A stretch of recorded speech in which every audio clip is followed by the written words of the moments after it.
আজকে আপনাদের দেখাবো পেঁয়াজ আর আলু দিয়ে চাপা শুটকি ভাজি। কড়াইতে সরিষার তেল দিয়ে দিলাম, কড়াইটা গরম করে। তেলটা এখন গরম, তেলটা গরম হয়ে গেছে। যেহেতু শুটকি রান্না করবো তাই তেলের পরিমাণটা বেশি দেবো, আর পেঁয়াজের পরিমাণটাও আমার বেশি লাগবে। বেশি দেবো। পেঁয়াজটি এখন ভালো করে প্রয়োজন নেই।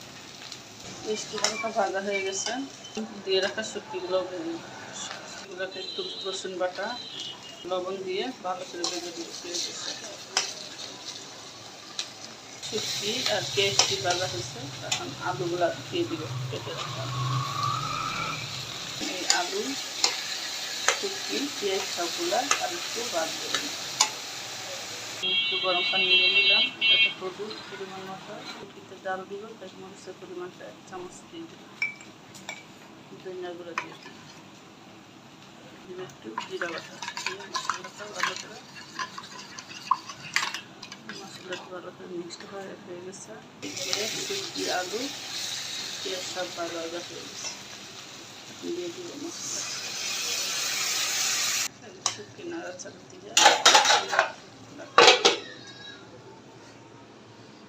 ঢাকনা খুলে কাঁচামরিচ দিয়ে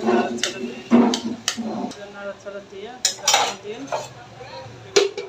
শুটকিটা নাড়াচাড়া দিয়ে দিব, আর উপর দিয়ে কয়টা কাঁচা রসুন দিয়ে দিব, দিয়ে শুটকিটা নাড়াচাড়া দিয়ে ঢাকনাটা খোলা রাখবো, তাতে করে শুটকিটা একবারে ভাজা ভাজা হয়ে গেছে। শুটকিটা ফ্রাই হয়ে গেছে, এখন লেবু পাতা দিব, দিয়ে নাড়াচাড়া দিয়ে 2 মিনিট রাখবো, রেখে নামিয়ে নিব।